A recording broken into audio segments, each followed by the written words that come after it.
ya kasihan. Jadi dulu kita melanjutkan kitab Tanzilul Ghafir.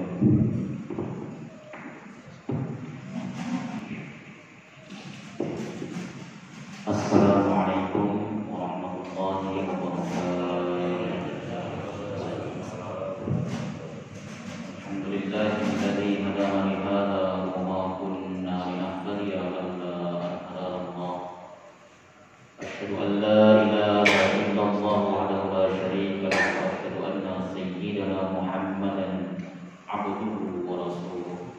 Allahumma shalli wa sallim wa barik ala hadzal nabiyil karim sayyidina Muhammadin sallallahu alaihi wasallam wa ala alihi wa sahbihi wa man tabi'ahu ila yaumiddin.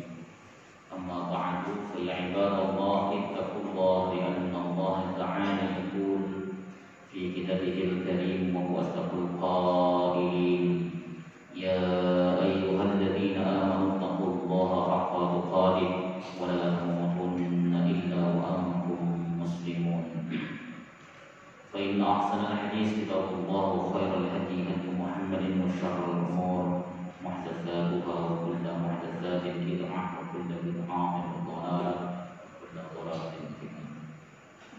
Syukur tak terhingga, mari kita senantiasa panjatkan kehadirat Allah Jalla wa Ala atas nikmat yang diberikan kepada kita semuanya. Lebih-lebih atas nikmat iman, nikmatul Islam, nikmat sehat badan, sehingga kita bisa kembali bertatap muka dalam keadaan baik, dalam keadaan sehat, dalam keadaan insyaallah dirahmati oleh Allah Subhanahu wa taala. Salawat salam semoga senantiasa tercurah atas nabinya Rasulullah Muhammad sallallahu alaihi wasallam beserta seluruh keluarga beliau, sahabat, kerabat dan pengikutnya, serta kita semuanya insyaallah istiqomah konsisten dalam menjalankan sunnah-sunnahnya dan sangat Cuman kata Allah Subhanahu wa taala, saya kalau ngaji atau jadi imam di luar itu pakai masker saya, Pak. Bukan saya seuzon sama orang sini, tapi saya seuzon sama diri saya sendiri. Karena saya itu aktivitasnya sekarang sudah mulai padat, sudah mulai sering keluar, takutnya malah justru saya yang membawa. Nah, kenapa imam kok pakai beginian? Nah, kalau imam itu bacaannya keras itu nggak sadar, itu ada yang muncratkan. Nanti kalau muncratnya di sini kering, kemudian virusnya kemudian terbang, pas Ustaz Izi jadi imam nggak pakai masker atau orang yang lebih tua lagi sekolah jadi imam, dia masuk ke dalam hidungnya. Saya menjaga itu. Ngaji itu kayak gini kalau ngomong malah justru keluar. Kalau malah menurut saya urgensinya yang banyak ngomong itulah yang harus maskernya itu tidak pernah dilepas. Kenapa? Kalau ngomong pasti dropletnya atau percikan udah itu keluar. Ini sebentar, kami bisa minta waktu 5 menit saja sebelum menjelaskan ini. Saya ingin Bapak Ibu itu tahu dan sadar secara akidah bahwa apa yang terjadi itu atas titah dan kehendak Allah Subhanahu wa taala. Masya Allah kan wa man lam yasha' lam yakun. Apapun yang dikehendaki Allah terjadi, yang tidak juga tidak terjadi. Bahkan dalam kitab Aqidah Thahawiyah dikatakan lawistama'u wa lawistama'al khalqu kulluhum, seandainya seluruh makhluk itu berkumpul ala syai'in untuk sesuatu kata Allah Ta'ala yang telah Allah Subhanahu wa Ta'ala tuliskan annahu kain, sesungguhnya dia akan terjadi, kemudian mereka semuanya berkumpul mengusahakan supaya hal tersebut tidak terjadi, maka lam biru mereka tidak akan pernah mampu. Artinya kalau Allah sudah berkehendak A, meskipun kita semua berusaha untuk mengalihkan kepada yang B, ya tidak akan pernah mampu. Itu secara akidah, secara tauhid kita harus meyakini itu semuanya. Bahwa hidup mati itu dalam genggaman Allah Subhanahu wa taala. Allah yang tahu, dalam kekuasaan Allah Subhanahu wa taala, Allah yang ngerti kapan kita hidup dan kapan kita mati. Seseorang mati sebab penyakit A, sebab penyakit B itu sudah ditentukan oleh Allah Subhanahu wa taala. Tapi kewajiban kita ikhtiar. Kewajiban kita itu berusaha semaksimal mungkin supaya Allah Subhanahu wa taala menjaga kita, memberikan kita yang terbaik. Itu kewajiban kita.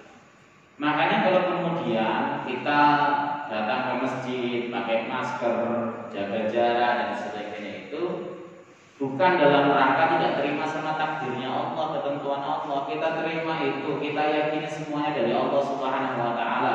Kita tahu betul bahwa masalah maslahat dan mudarat itu hanya ada pada sisi Allah Subhanahu wa taala. Tapi kita juga harus ikhtiar, menunjukkan usaha kita untuk menggapai atau mencari takdir Allah yang lain. Ini kalau kita bisa menyadari itu, maka kita nggak kemudian jadi orang yang sembrono. Sering saya katakan bahwa COVID-19 ini sikap kita adalah hati-hati, tapi tidak paranoid. Hati-hati itu ya kita tetap hati-hati, prosedurnya kita tepati, tapi tidak paranoid, takut mau keluar, takut mau ini, takut dan sebagainya. Itu salah juga. Ya tetap hati-hati, ke masjid hati-hati, ya, tapi jangan paranoid, jangan kemudian seolah-olah bahwa kalau kita pakai masker pasti terhindar. Belum tentu. Ada orang yang di rumah sudah menjaga jarak, sudah physical distancing, sudah sering cuci tangan, pernah juga positif. Itu yang di Semarang itu salah satu bukti. Ya itu saja yang saya sampaikan supaya kita tetap prosedural, itu usaha maksimal kita, tapi masalah selanjutnya kita serahkan sama Allah, itu di luar kekuasaan kita. Mudah-mudahan kita seperti itu. Jadi tidak ada istilah, wah saya nggak takut nanti begitu kena. Kadang-kadang orang tersebut itu malah justru mengutuk takdir gitu kan. Ya Allah kenapa harus saya? Itu namanya mengutuk takdir. Kita lanjutkan. Bismillahirrahmanirrahim.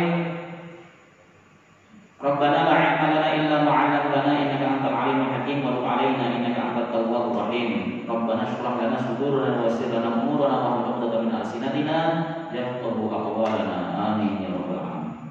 Qala al-mu'allif rahimahullahu ta'ala wa nafa'na bihi wa bi 'ulumihi fid dharain. Bismillahirrahmanirrahim. Qala al-Faqih rahimahullahu ta'ala hadatsana Abu Ja'far hadatsana Abu Qasim Ahmad bin Hamzah hadatsana Muhammad bin Fadl hadatsana Abu Abdurrahman al-Mukri hadatsana Abdurrahman bin Ziyad bin An'am al-Ifriqi an Abdullah bin Yazid bin Abdullah bin Amr bin As radhiyallahu ta'ala anhuma anna Rasulullah sallallahu alaihi wasallam qala inna Allah ta'ala la yata'azamu dhanbu 'abdihi ayyaghfirah. Sesungguhnya Allah Subhanahu wa taala itu ya tidak menganggap besar dosa hambanya ketika dia hendak mengampuninya. Jadi di sisi Allah Subhanahu wa taala, di sisi Allah dalam kekuasaan Allah itu tidak ada dosa yang besar yang tidak terampuni. Ya, ini di luar syirik ya. Kalau syirik memang syirik pun bisa diampuni asal taubat kepada Allah Subhanahu wa taala. Ini bagaimana Allah itu rahmatnya luar biasa. Seseorang pendosa, kita berdosa, tetapi kita iman kita masih melekat. Artinya dosa yang kita kerjakan hanya sebatas dosa kecil atau dosa besar. Iman kita masih ada. Enggak kafir, enggak musyrik, enggak mensekutukan Allah Subhanahu wa taala, lalu mati tanpa taubat. Orang tersebut berbuat maksiat, punya dosa, mati belum sempat taubat. Itu Allah Subhanahu wa taala bisa mengampuni dia. Bisa, itu hak Allah Subhanahu wa taala. Itu dalilnya innallaha la yaghfiru ayyushraka bihi wa yaghfiru ma duna dzalika liman yasha. Allah itu tidak akan pernah mengampuni dosa apabila dia disekutukan dengan sesuatu, tapi akan mengampuni dosa-dosa selain itu bagi orang yang dikehendakinya. Persoalannya kenapa kita perlu taubat? Kenapa kita harus mesti taubat? Pada pagi hari kita taubat, siang hari taubat, sore hari taubat. Kenapa? Karena kita belum tentu masuk dalam kategori liman yasha itu. Apakah kita termasuk orang yang dikehendaki Allah ini akan mendapat ampunannya apa tidak? Itu kita tidak tahu. Makanya kita butuh taubat. Taubat. Kalau kita bicara hakiki ya hakikat. Diterangkan dalam kitab Syarah Riyadhus Shalihin namanya Dalilul Falihin Syarah Riyadhus Shalihin karangan Al-Imam bin Mu'alla Asy-Syafi'i. Beliau mengatakan bahwa ketika Allah Subhanahu wa taala hendak menerima menerima taubat hambanya, itu tidak perlu syarat apapun sebenarnya. Allah tidak perlu syarat untuk menerima taubat hambanya. Syarat taubat yang ada 3 pada 4 itu adalah merupakan pengembangan dari an-nadm. Sebenarnya hakikatnya taubat itu cukup menyesal. Nyesal saja sudah selesai aslinya. Ada kemudian tidak mengulangi lagi, kemudian berhenti dari perbuatan dosa, itu merupakan pengembangan dari an-nadm itu sebenarnya. Dari para ulama mengembangkan seperti itu. Tapi kalau kita kembalikan kepada rahmat Allah, cinta Allah kepada kita, kasih sayang Allah yang begitu luas, Allah menerima taubat hambanya itu nggak butuh syarat. Bisa jadi diampuni, bahkan tanpa taubat pun diampuni. Itu hebatnya sayangnya Allah sama kita. Makanya tidak ada di dunia ini yang namanya musibah itu isinya adalah kepahitan secara mutlak. Tidak ada. Namanya musibah itu nggak enak semuanya, itu nggak mutlak. Karena di dalam setiap musibah, di dalam setiap bencana itu pasti ada nikmat Allah Subhanahu wa taala. Ada nikmat Allah. Contoh nih yang sekarang kita hadapi COVID-19 itu musibah. Musibah dunia bahkan banyak orang yang kemudian aktivitas luarnya berkurang, kerjaannya berkurang dan di PHK dan sebagainya lah, musibah.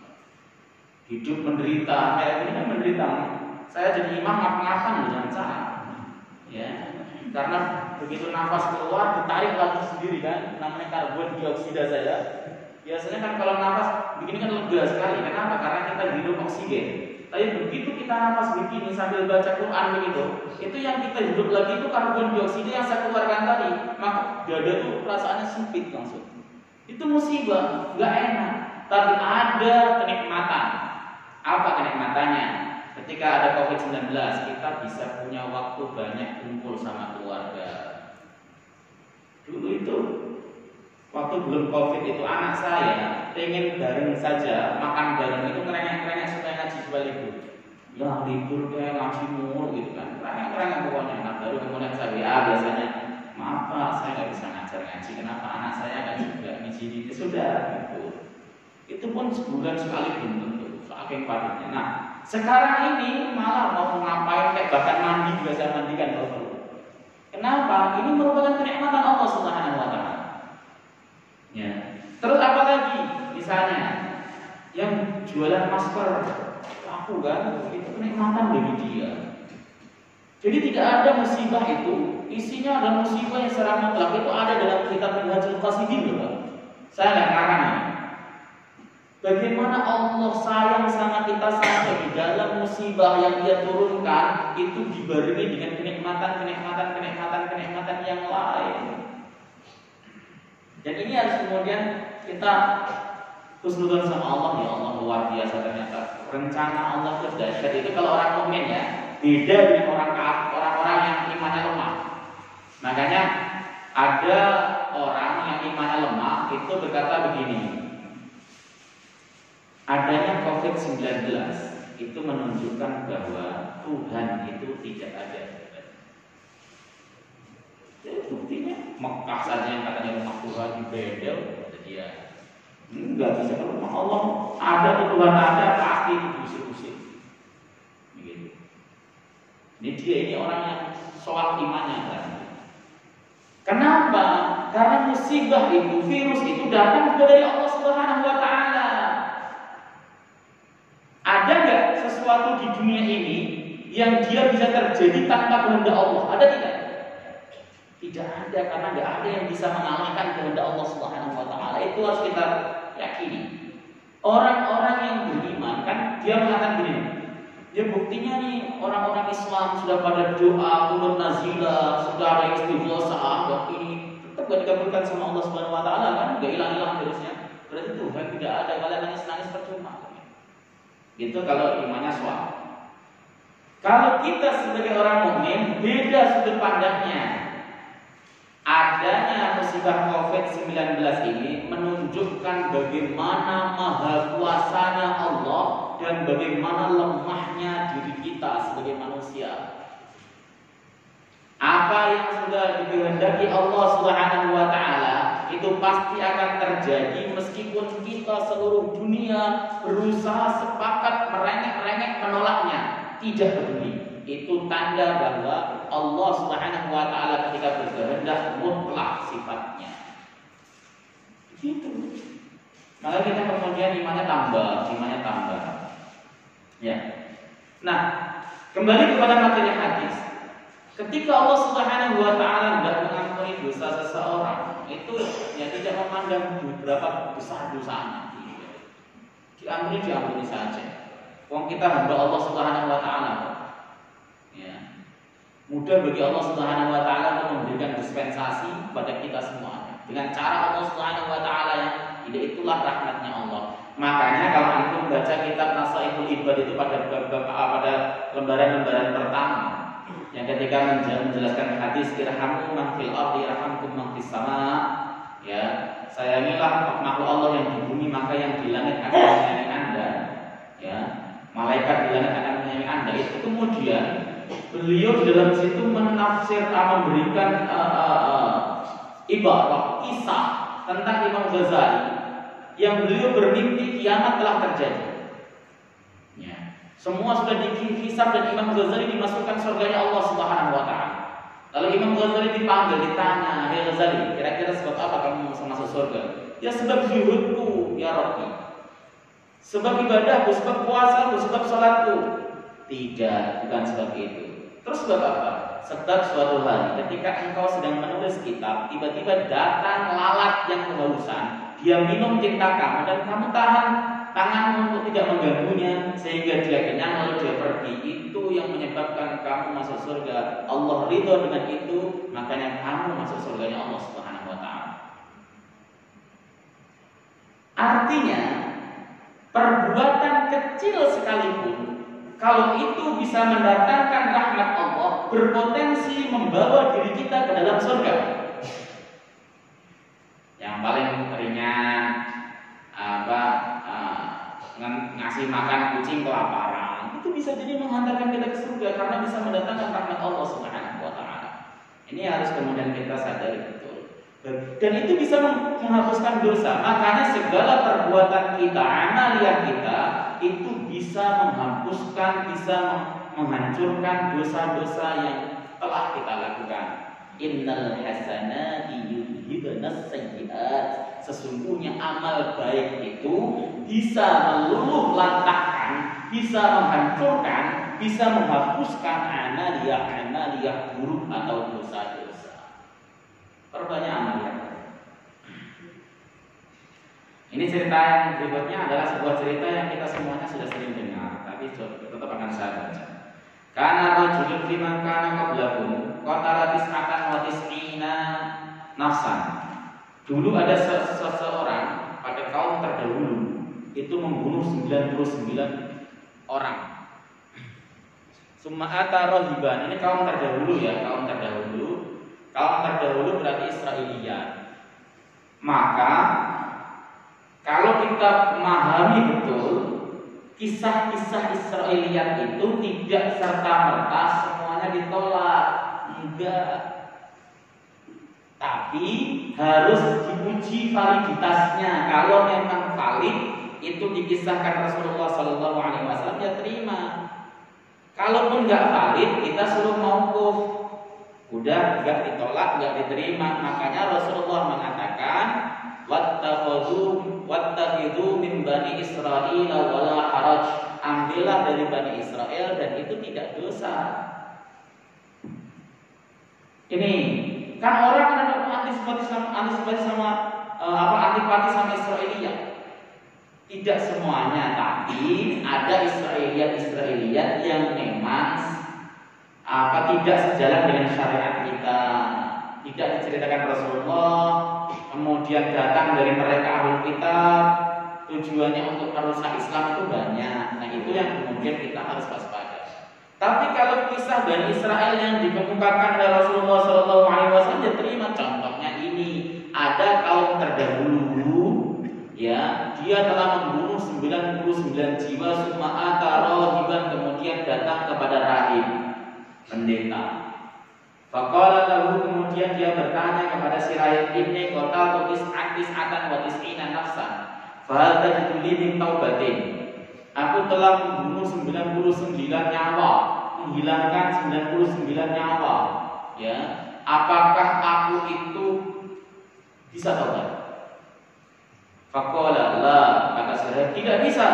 Qad asrafta, kamu telah melampaui batas, kebanyakan itu, kebanyakan 99. Faqama ilaihi faqatala, kemudian dia berdiri dan dia bunuh si rahib tersebut. Suma'ata rahiban akhar, kemudian dia datang pendeta yang lain, dia datangi pendeta yang lain. Faqala, kemudian dia berkata lagi, inni qataltu mi'ata nafsin, aku telah membunuh 100 orang. Dah, tadi sudah benar 100. Fa tajidu li min taubatin, apakah aku itu bisa taubat, bisa mendapatkan taubat?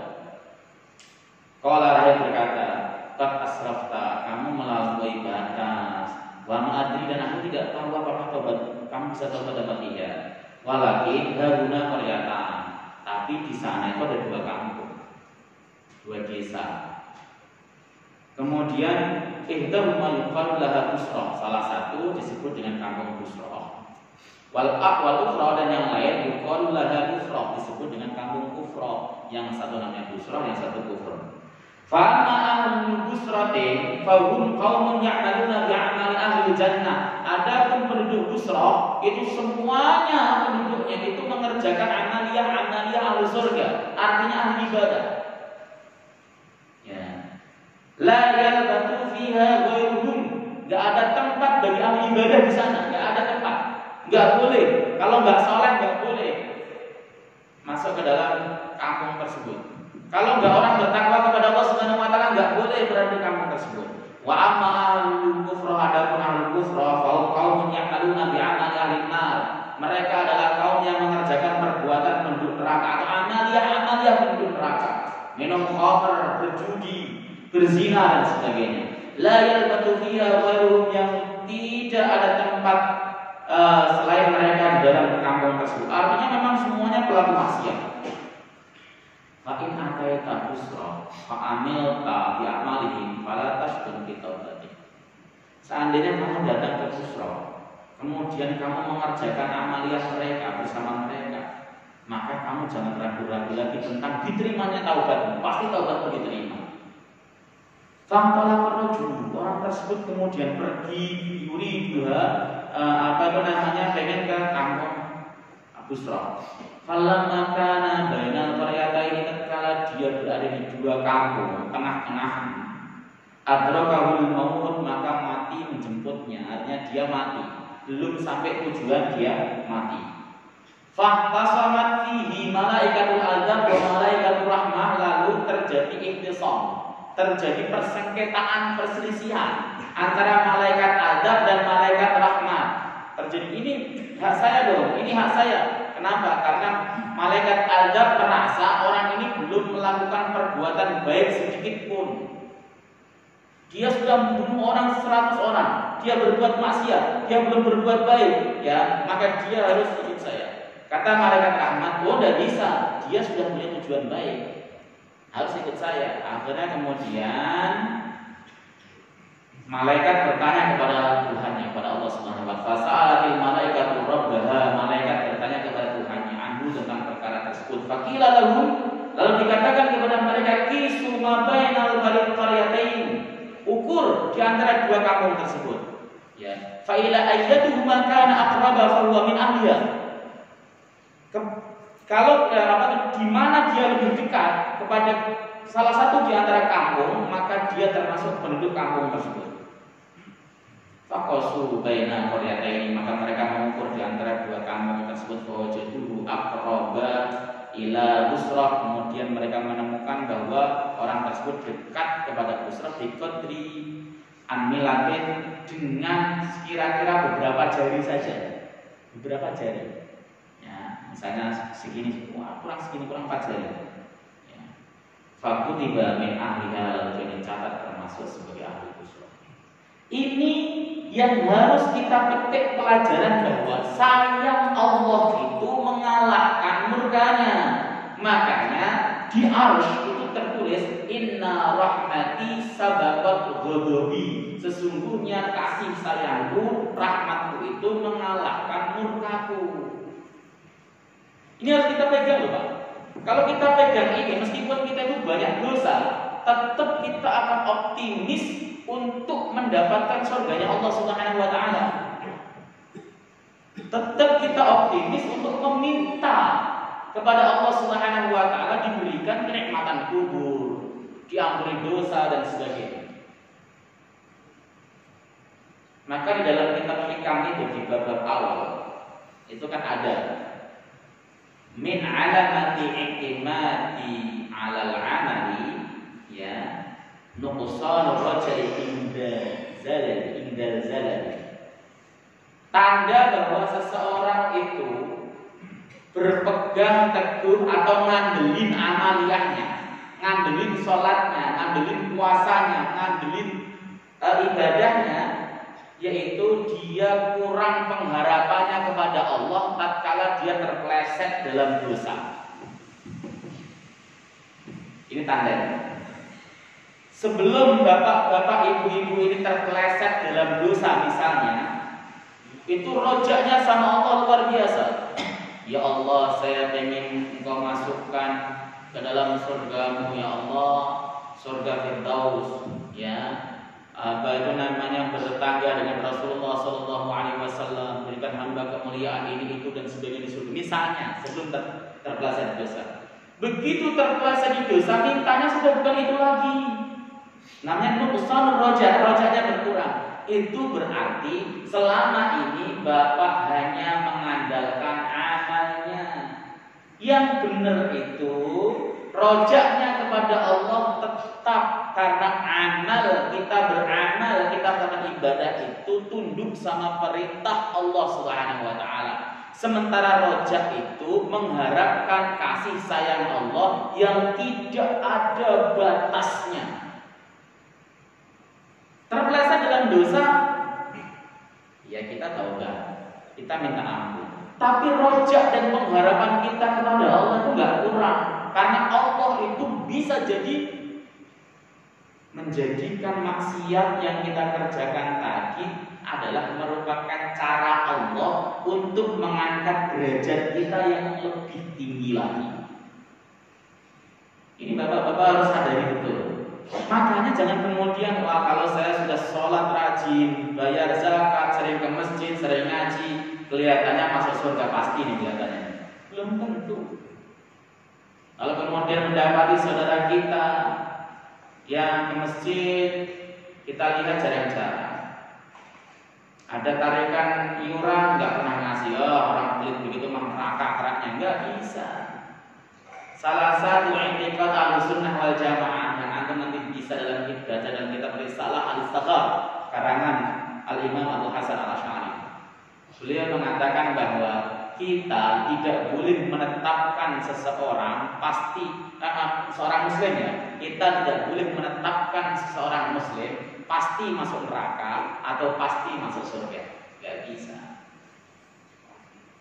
Wah dia pasti masuk neraka nih. Pelit masalahnya, dan bisa betul-betul. Siapa tahu ada amaliyahnya yang dia bisa mengantarkan ke surga. Juga sama. Wah ini orang baik, ini meninggalnya jam baik, pasti masuk surga. Gak bisa, gak boleh. Ya, semuanya itu atas kehendak dan pengetahuan Allah Subhanahu wa taala.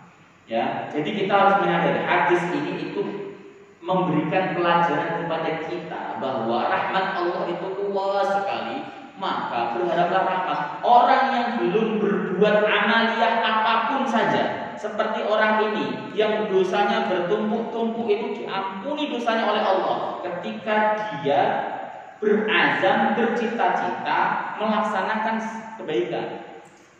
Ya. Apalagi orang yang sudah dari kecil melakukan kebaikan, maka jangan kemudian putus harapannya, rojatnya kepada Allah Subhanahu wa taala. Itu yang terpenting. Salat malam doa, ya Allah, hamba-Mu itu banyak maksiat, dosanya banyak, ya Allah, lemah sekali.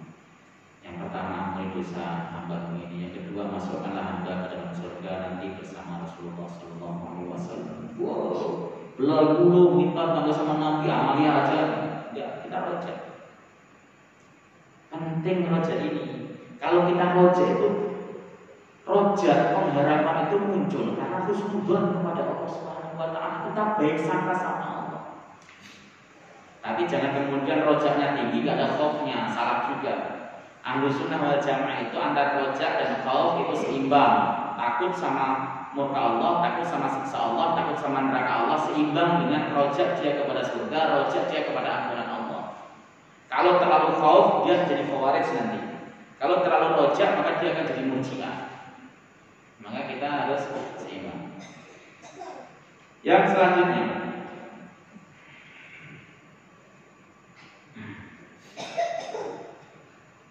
Qala al-faqih rahimahullah ta'ala, al-faqih berkata,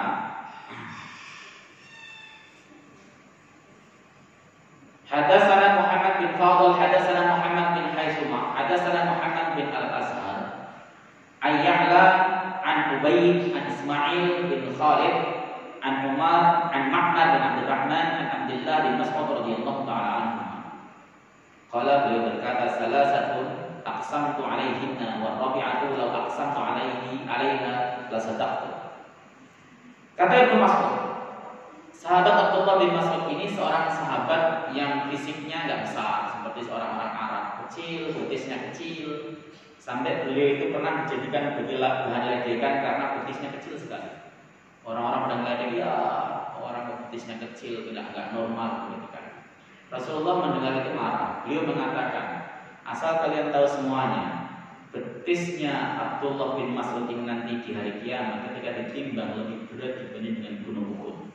Saat itu sahabat pada diam semuanya, kemudian memuji Abdullah bin Mas'ud. Beliau adalah orang yang suka membawa bantalnya Rasulullah, mempersiapkan air wudhunya Rasulullah, melayani Rasulullah pada saat safar, suka membawa sendalnya Rasulullah. Pada Abdullah bin Mas'ud, sahabat Nabi Sallallahu Alaihi Wasallam yang pertama, yang cerdas, berkulit gelap.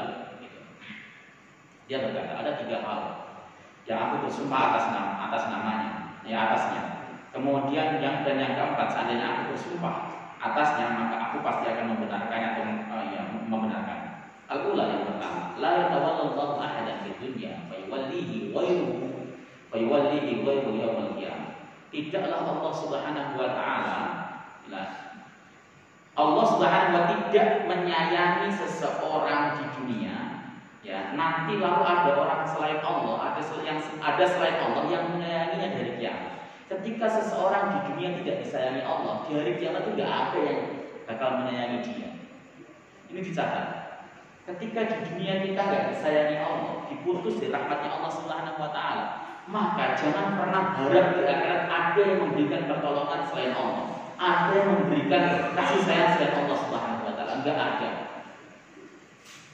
Makanya marilah kita, selama kita masih hidup ini kan ada kesempatan. Kita diberikan kesempatan Allah hidup itu. Mari coba untuk menggapai kasih sayangnya Allah itu. Ya supaya disayang Allah apa? Laksanakan perintahnya, jauhi larangannya itu. Taat sama aturannya itu supaya kita disayang oleh Allah Subhanahu wa taala. Sebab tadi kalau Allah itu tidak menyayangi seseorang di dunia, maka di akhirat atau di hari kiamat nanti tidak ada selain Allah yang akan menyayangi dia. Kan rugi. Dia akan dalam kesengsaraan yang abadi. Wasaniyah yang kedua, la yaj'alullahu dasahami fil Islami kaman la samalah. Allah tidak akan menjadikan orang yang memiliki kedudukan atau bagian di dalam Islam seperti orang yang tidak memiliki bagian sama sekali. Beda antara orang yang memiliki kedudukan dalam Islam, artinya kemuliaan dalam Islam. Kemuliaan dalam Islam itu kan tidak diukur dengan harta dan pangkat, tapi diukur dengan ketakwaan. Inna akramakum indallahi atqakum, sesungguhnya yang paling mulia di sisi Allah adalah orang yang paling bertakwa. Itu adalah kemuliaan di sisi Allah Subhanahu wa taala dalam Islam. Ukurnya itu. Ya. Allah tuh enggak lihat gantengnya, cantiknya, enggak. Innallaha la yanzuru ila suwarikum wala asanikum. Allah enggak melihat kepada fisik kalian, itu tidak. Walakin yang dulu ila qulubikum, tapi melihat kepada hati kalian. Itu yang dilihat Allah Subhanahu wa taala. Apalagi Allah Subhanahu wa taala itu tidak pernah membedakan satu sama lain. Hitam putih enggak. Jadi beda. Beda dengan manusia. Ukuran kemuliaan manusia itu orang yang punya harta, orang yang punya pangkat. Inna akramakum indan nasi dunyakum. Sesungguhnya orang yang paling mulia di sisi manusia adalah dunianya. Orang punya pangkat tinggi, nggak bisa ngaji sekalipun, banyak orang rebutan cium tangan. Coba kalau kemudian di masjid ini kedatangan tamu DPR, tapi nggak bisa ngaji, cium tangan ke orang-orang. Cium tangan ya? Cium tangan, bahkan disambut pakai rebana melebihi kiai.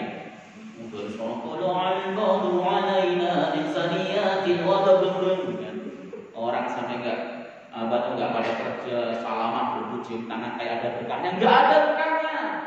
Pada ahli dunia itu nggak ada berkahnya. Itu menunjukkan ta'alluq kita kepada dunia. Ya, itu serius. Ini nggak usah kota DPR dan sebagainya. Ada orang kaya di kampung kita, kaya betul di sana. Ya, nggak bisa ngaji, bukan ulama, bukan ustaz. Ya, nggak bisa ngaji aja pokoknya.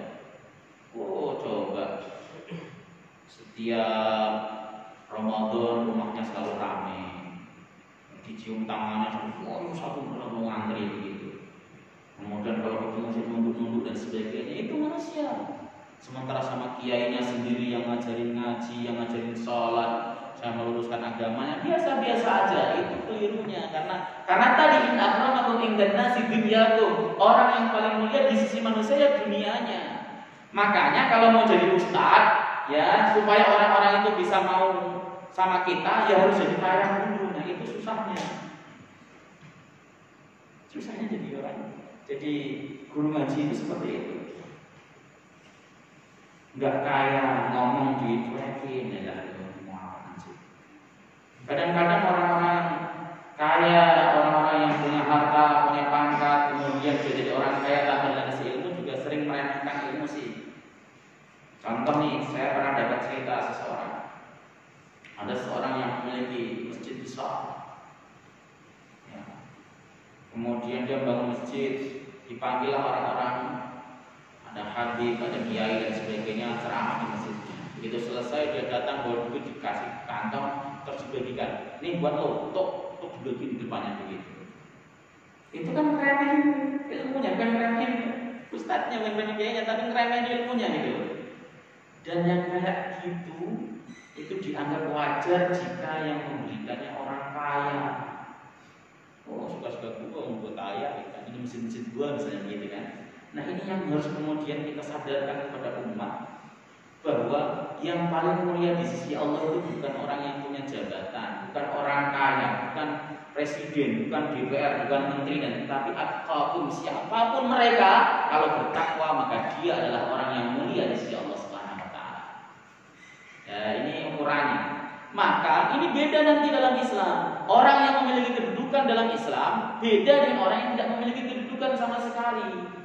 Beda di sisi Allah Subhanahu wa taala. La yuhibbu ahadun qauman illa kana ma'ahum yaumal qiyamah. Yang ketiga, tidaklah seseorang itu mencintai suatu kaum kecuali dia nanti akan bersama mereka di hari kiamat. Saya ingat di dalam hadis riwayat Imam Bukhari dan Muslim. Ada dalam kitab Riyadhus Shalihin karangan Al-Imam An-Nawawi. Suatu hari ketika Rasulullah bersama dengan para sahabat, datang orang Arabi, dia berkata, "Aina Muhammad? Di mana Muhammad?"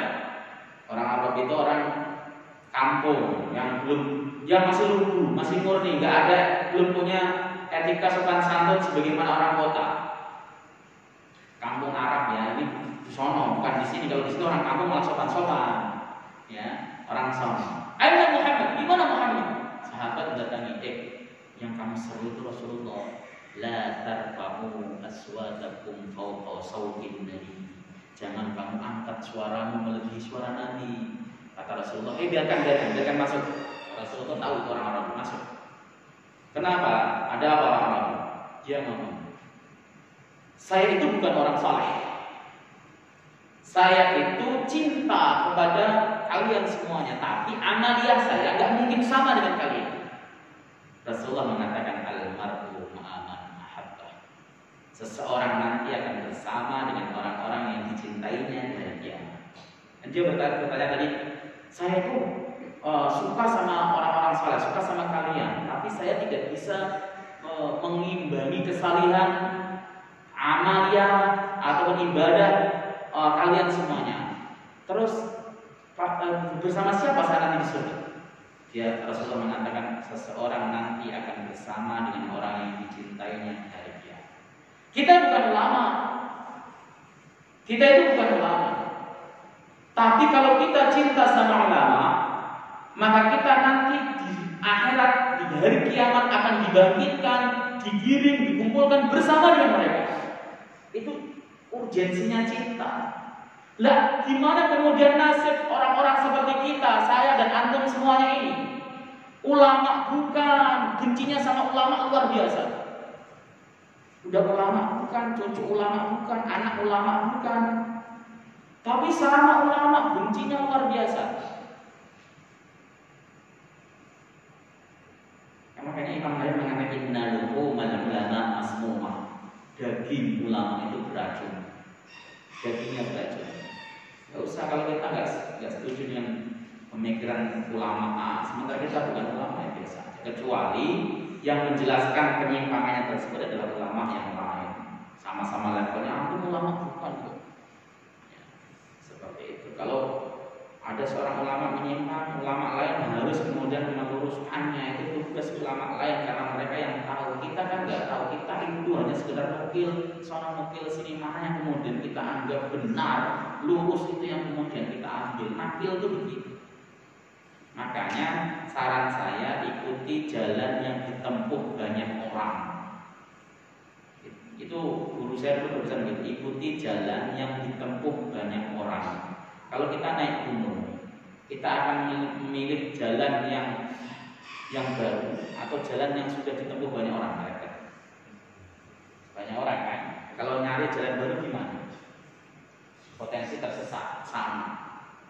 Kalau beragama, kalau kita saya sudah bosan mengikuti mazhab 4, saya pengen cari yang lain misalnya, potensi tersesatnya tinggi, bahkan tersesat orang yang seperti itu. Sudah ikutin saja. Wah, itu salah satu di antara mazhab 4. Ini enak, tinggal lurus sampai kepada Allah Subhanahu wa taala. Saudara-saudara, yang keempat belum, yang keempat yang terakhir. Ar-rabi' yang keempat. La yasturullahu 'ala 'abdin fid dunya illa satarallahu 'alaihi fil akhirah. Tidaklah Allah menutup dosa seseorang di dunia kecuali Allah pun akan menutup dosanya, menutup aibnya nanti di akhirat. Perbuatan dosa yang kita kerjakan ini kalau nggak diketahui oleh orang, jangan suka cerita-ceritakan. Itu kita. Saya nggak tahu bapak, nggak kenal bapak, masa muda bapak nggak tahu. Tiba-tiba bawa cerita, Ustaz. Saya dulu mantan preman, Ustaz. Bunuh orang muda, mabuk yang mana? Saya nggak tahu. Dosa tersebut mungkin hanya bapak sendiri yang tahu, tapi kemudian bapak ceritakan dosa tersebut kepada orang-orang, terus ceritakan. Padahal dosa tersebut itu ditutup oleh Allah Subhanahu wa taala. Maka kita itu termasuk orang yang beruntung. Orang yang kejelekannya, keburukannya, dosanya ditutup sama Allah Subhanahu wa taala.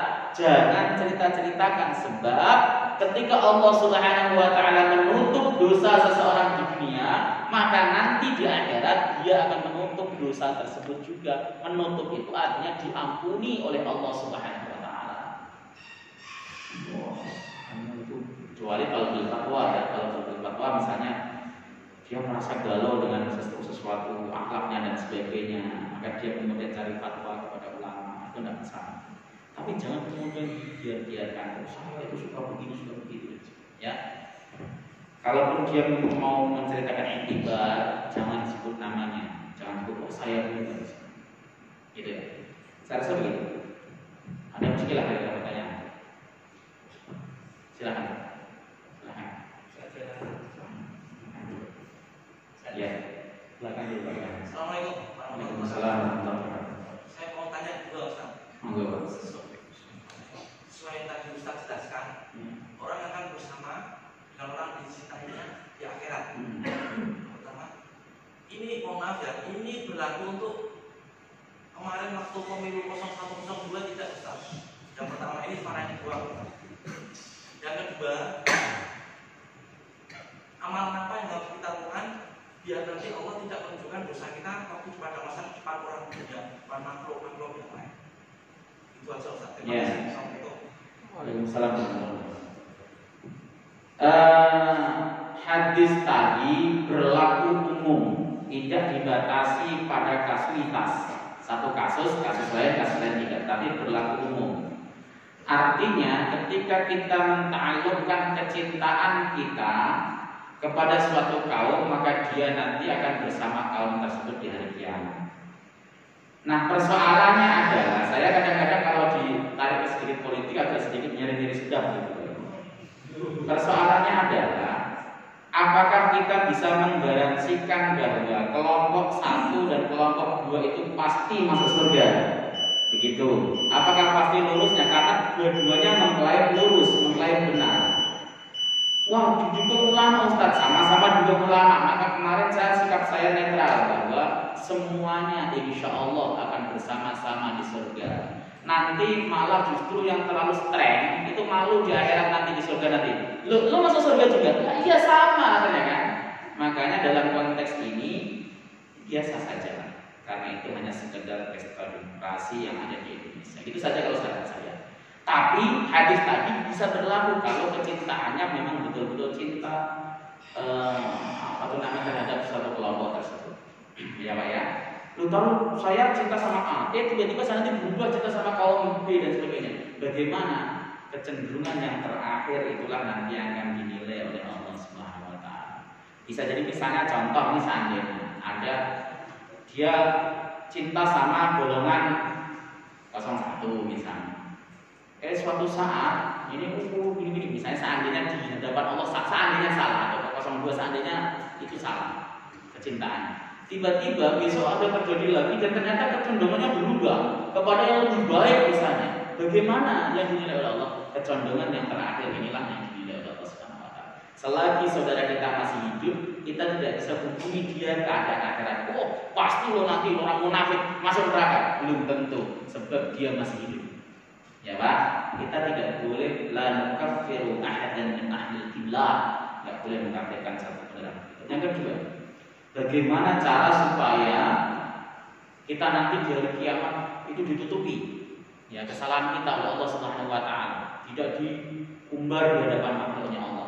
Rasulullah sebenarnya sudah mengatakan, "Man satara uyuba akhihi fid dunya satarallahu uyubahu yaumil qiyamah." Siapapun orangnya yang menutup aib saudara muslimnya di dunia, maka Allah akan menutup aibnya nanti di hari kiamat. Itu salah satu. Ya. Ketika kita tidak gampang mengeksplorasi aib orang lain, tidak gampang membuka keburukan dan kecacatan orang lain di dunia, di hari kiamat nanti Allah akan tutup aib kita. Tapi kalau mulut kita itu comel, suka membuka aib orang lain, suka membuka keburukan orang lain, maka nanti dari kiamat keburukan kita pun akan dibuka habis-habisan oleh Allah Subhanahu wa taala. Ya Pak ya. Makanya mulai sekarang ketika kita melihat seorang saudara muslim kita salah, keliru dan sebagainya, berani nasihati langsung. Ya jangan kemudian diomongkan amit-amit ya Ustaz. Masya Allah, dia kelakuannya ternyata begini. Nah, besok nanti kelakuan kita akan dibongkar. Kalau mungkin sekarang kita mempermalukan saudara kita cukup di lingkungan kita saja, nanti di hadapan Allah kelakuan kita akan dibongkar di hadapan seluruh makhluknya dari mulai Adam alaihissalam hingga hari kiamat. Apa nggak malu luar biasa? Saking malunya mungkin sampai kulit wajah kita rontok, saking malu. Ya Pak ya, seperti saya. Ya monggo.